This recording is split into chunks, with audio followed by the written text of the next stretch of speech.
Hannah Murray on TRE in the afternoon. Good afternoon. Joining us on the line now is Clarke, who began his career at 6 years old on TV's The King Family Show. His mother was a member of the popular singing group The King Sisters, and his father was actor Robert Clarke. Cam's solo career began in the early 80s when he became a prolific voiceover actor. His most prolific role was Leonardo in the original Teenage Mutant Ninja Turtles, and he continues to carry a legacy as Simba for the Lion King franchise.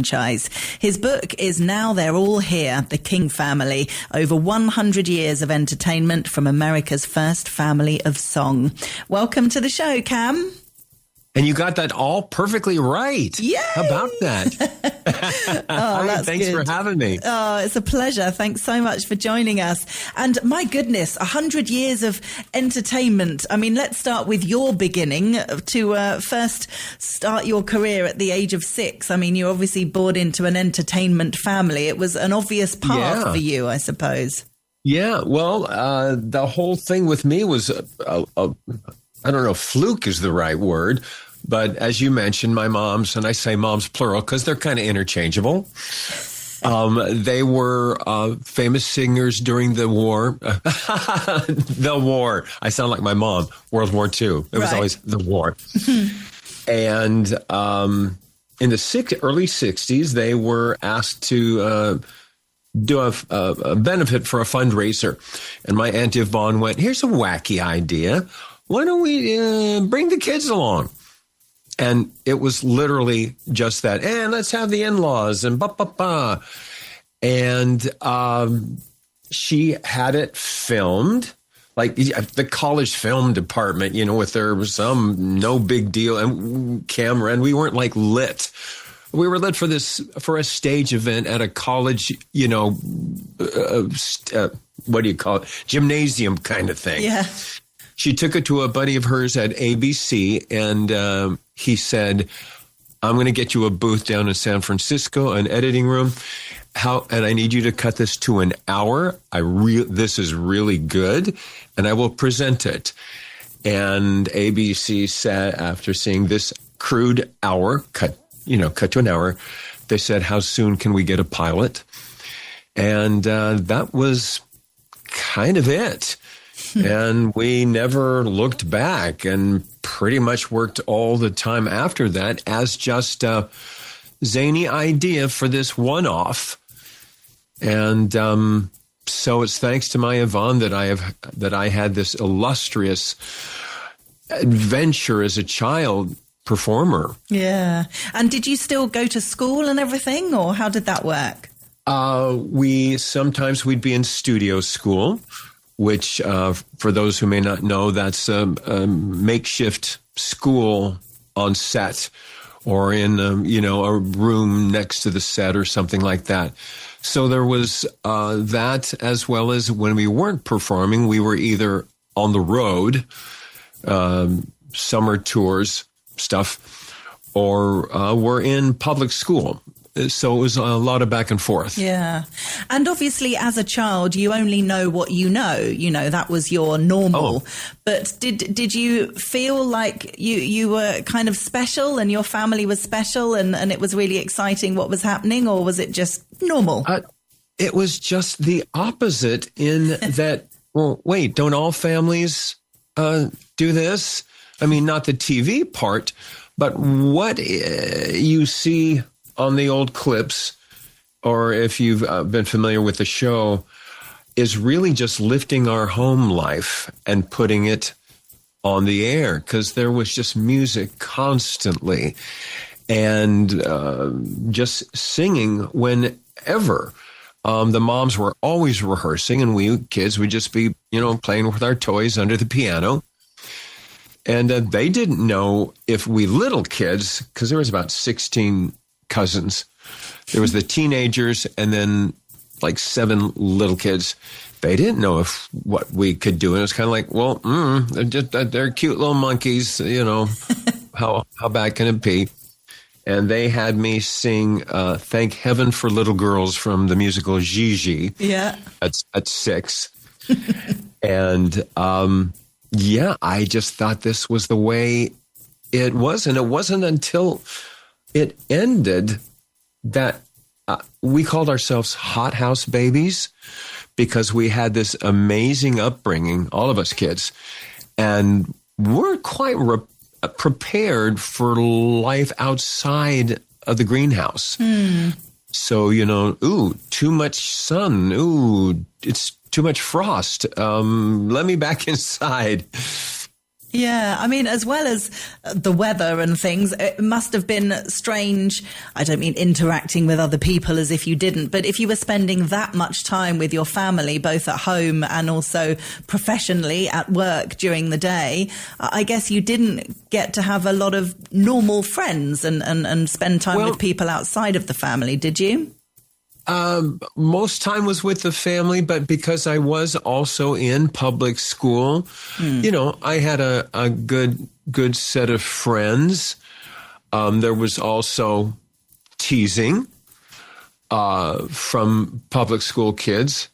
And if you were to talk to other child performers, a lot of us, have that situation. It was mainly in, what we used to call junior high, which is now middle school here in the States, to the point that if someone said, "Hey, aren't you that kid from the King family?" I go, "I don't know what you're talking about." Oh, really? Yeah. What did kids can be so mean? What did they say then? Just probably jealousy that you were on television and they weren't. Teasing. Like you're a fairy, and then as I grew up, I realized, well, if you think I'm that kid, then obviously you were watching it. Yeah, that's true. So, and I couldn't articulate that, but I'd get some guys that would just dog me. And, because we were squeaky clean and stuff. And it was now the late 60s and, the tide had turned to a different style, a harder, darker, and not darker as in a bad thing, but just not Camelot, as we used to call the Kennedy years. But, I live to tell the tale. And when you were a kid and all of this was going on, do you remember having dreams and aspirations for the future? What did you want to do in your future as an adult? I wanted to be an illustrator of children's books. Oh, how lovely. Children's books. And I went to Parsons Design School after the family, stopped performing. And art school is hard. It's not just about getting a paintbrush or a pen and going to town. There's a lot to it. Very expensive. And then my brother, after the show ended, he started working in post-production at Warner Brothers. And he would ask me to come in and do little voiceovers for his show. And I go, yeah, but, I got class that day. Not realizing what he was, setting up. Even the older kids, just to back up for a sec, in the 50s and 60s, the children of the Hollywood people would be the kids that sang backups whenever on a recording they wanted a children's chorus, like on Doris Day's Que Sera Sera or Frank Sinatra, High Hopes, and Alvin and the Chipmunks even. So they were already in the pocket, kind of, knowing the way around a studio and stuff. But moving back forward to my brother, I started working for him. And it was a thing that they would do in post-production where in a movie or a television show, it's where you lay in, after it's shot and edited, is when you lay in things like, and we would do it for the actors and the background people, fight grunts, screaming football stadiums, police radio calls, 1 out of 4, do we have your suspect on Route 9? Please respond. Or the white zone is for loading and unloading of passengers only. No parking. All that kind of stuff, whether it's zombies or sex scenes or football games that we did that. And on one of these sessions, and my name started being passed around. So obviously I was doing an okay job. And I met a couple who said, have you ever thought of doing this for a career? They were also voiceover actors. I went, And they said, well, we think you should, and you need to investigate this. And they set me up with an agent. They got me a coach and an animation agent. And I just never looked back. But had it not been for them, I would still be doing the background voice thing, the fight grunts and all that, but would possibly never have entered the world of animation. Yeah. Which has been my livelihood. Yeah, amazing. And is it exciting? I mean, it must be weird, or maybe it's a good thing. Maybe it's what you prefer, the idea that people will see the animation and maybe they won't recognize your face. They'll know your voice. But, if you can go down the street without people going, hey, it's Simba, or hey, it's Leonardo. But whereas if you do the voice, they'll know. Have you appreciated a bit of that however you say it? Yes, anonymity. That's it. I have loved it. But like for the Turtles, for example, we were it's like as if we had been the cast of Friends or Frasier, that's how hot the show was. Yeah. And I remember I was like, in our early success, I'm like, well, I want somebody to know who I am. Yeah, I bet. Yeah. When I walked down the street and I saw this kid, I was in line for go see a movie. This is back in the, late 80s and at a multiplex. And I see this kid in another line and he's carrying his turtle plush doll and this turtle hat and sweatshirt and sneakers, whatever it was. He was a walking advertisement for the program. So I'm thinking, I'm going to give this kid a thrill. I'm going to walk up to him and tell him who I am. And he's got this huge ice cream cone and he's licking the hell out of it. And I go, say, I see you're a fan of the Ninja Turtles. And he's like, yeah. He's like 7, and I go, well, guess what? I'm Leonardo. And he doesn't even blink. And he goes, oh, yeah? And I'm Donatello. Seriously, I'm not making that up. And I stood there with such egg on my face. And I was like, okay, well, don't have your mom call security. I'm going to go back here to my line for the movies over here. Oh, dear. So, in your head, it was going to go so much better. He was going to meet his hero, and it was going to be amazing. and we all learned, like for example, when it got big, our friends and stuff would say when we're over, go, oh, come tell little Johnny, do Leonardo for him, so blah blah blah, and these little kids would like scream bloody murder because they can't wrap their head around this sound that's coming out of a human. Yeah. And very quickly I said, do you have another phone line here in the house?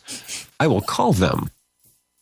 But I'm not going to stand in the hallway in front of them and give them PTSD nightmares by yelling turtle power at them or whatever. So did it work better with the calling? That must have been fun. Yes. Yeah. Definitely. Nice.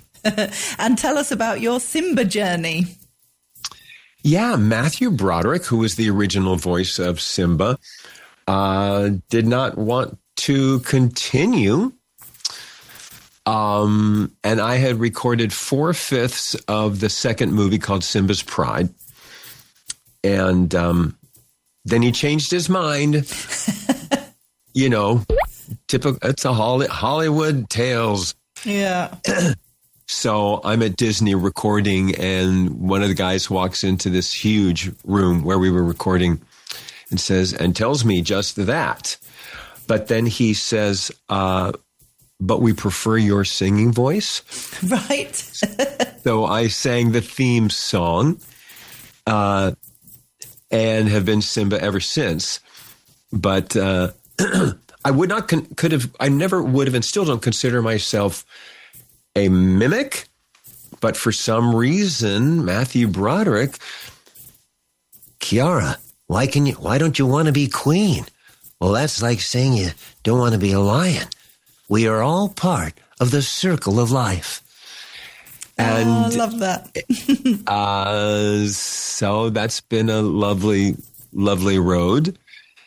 And in my book, those of us that had solo careers have step out chapters. Like you mentioned, my dad, he was king of the B horror flick in the 1950s. All those old sci-fi movies that were made for $1.95 over, 2.5 days on a weekend. And my cousin Tina Cole had one of the leads on a series in the 60s called My Three Sons. And other people had step outs. And so that's also, besides the history of our family, which started in vaudeville, those of us that were fortunate to have other stuff going on are in there.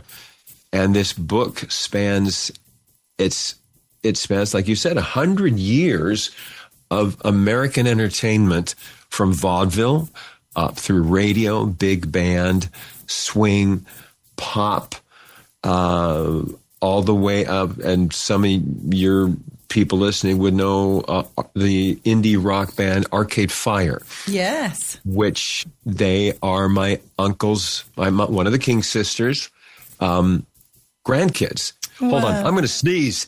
Okay. Bless you. Am I done? Yes, absolutely. Ooh, a onesie. What's that about? And so then the book goes through my animation and video game career. Gosh, it's really fascinating. And I wanted to ask you just quickly about the title, Now They're All Here, because that comes from a quote from your Grandma Pearl. Grandma Pearl, yes. It was the only line she ever had on the run of our series and our specials and stuff. Thanksgiving 1967. There was this beautiful Victorian home that stood in for Grandma's house, and all of us were singing Over the River and Through the Woods, and we all go into this house, and there's a beat, and then my little cousin Adam, who was probably like 5 or 6 at this time, comes scooting up to the porch, runs in and gives Grandma a quick peck on the cheek, and she's sitting on the porch, and then he runs in, and Grandma goes, "Now they're all here." And it's, like how there's movies and stuff where there are quotes you use, like, "We're not in Kansas anymore." Yeah. Or "I'll have what she's having" from Harry and Sally. Yeah. Or even "That's what he said." There are lines from our show that we ourselves will use in that fashion. Like if we're getting together, some of us, whoever is last, it's like, "Now they're all here." You kind of have to be there. No, I love that, though. It's nice, the family sayings. Yeah, and some of them were ad-libs, some of them were scripted, but they have remained in our personal vernacular. Yeah. And it's a big coffee table, beautiful, with full-color pages of this photography from the 1920s through current day. Yeah. And the fashion and the hair, and the photographs. If anybody's just a student of that kind of stuff, it's all there. Yeah, wonderful. Well, it's available on our website in the bookshop section on TRE.radio. It's called Now They're All Here, The King Family, over 100 years of entertainment from America's first family of song. And it's by Cam Clarke, who we've been chatting with today. Cam, thank you so much for joining us. Yes, thank you so much for having me. Lovely to chat with you. You take care. Likewise. Okay, bye-bye. Bye-bye.